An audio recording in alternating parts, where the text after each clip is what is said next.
তুরস্কের বৃহত্তম শহর ইস্তাম্বুলের ঐতিহাসিক সুলতান আহমেদ স্কয়ারে রমজানের প্রথম দিন সূর্যাস্তের সঙ্গে সঙ্গে কামানের শব্দে ইফতারের আনুষ্ঠানিকতা শুরু হয়। ঐতিহ্যবাহী অটোমান সামরিক বাদ্যযন্ত্র পরিবেশন করে এবং শত শত মানুষ একসঙ্গে ইফতার করেন। আমি মনে করি এবার রোজা রাখা সহজ হবে, কারণ আবহাওয়া ঠান্ডা এবং দিনের সময় তুলনামূলকভাবে বড় হলেও গ্রীষ্মের মতো কঠিন নয়। আশা করি কোনো সমস্যা হবে না। সবাইকে রমজানের শুভেচ্ছা।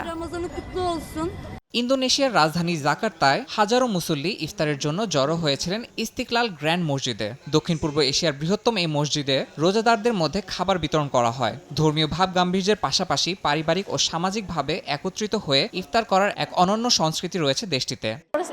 এটি আমার প্রথম ইস্তিকলাল মসজিদে ইফতার করা। সবাই মিলে একসঙ্গে ইফতার করার অনুভূতি সত্যি দারুণ। বুঝতে পারলাম একসঙ্গে ইফতার করা আসলে কতটা আনন্দের হতে পারে।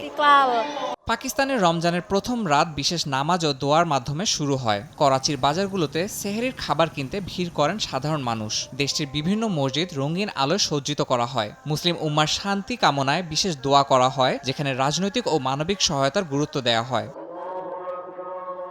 ইরাকের রাজধানী বাগদাদের শেখ আব্দুল কাদির জিলানি মসজিদে প্রথম রমজানের দিন ইফতার বিতরণ করা হয়। এই মসজিদ রমজান মাসে দান সদকা ও ইফতার আয়োজনের জন্য বিশেষভাবে পরিচিত। এখানে প্রতিদিন হাজার হাজার রোজাদারের জন্য খাবারের ব্যবস্থা করা হয়, যেখানে ধর্মপ্রাণ মুসলিমরা নামাজ আদায়ের পাশাপাশি কোরআন তেলাওয়াত ও ইবাদতে সময় কাটান।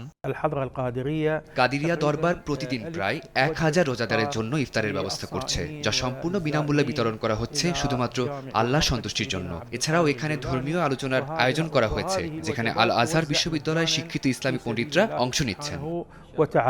গাজার মুসলিমরা এবার যুদ্ধবিধ্বস্ত পরিবেশে রমজান পালন করছেন। যুদ্ধের ক্ষতচিহ্ন বয়ে বেড়ালেও এই মাসে কিছুটা স্বস্তি অনুভব করছেন অনেকে। নিজেদের ঘরবাড়ি ধ্বংস হয়ে গেলেও তারা ইমানের শক্তিতে রমজানের আয়োজন চালিয়ে যাচ্ছেন। মানবিক সংকটের মধ্যেও ইফতার ও সেহরির ব্যবস্থা করছেন তারা। পাশাপাশি শান্তি ও সুদিনের প্রত্যাশায় দোয়া করছেন।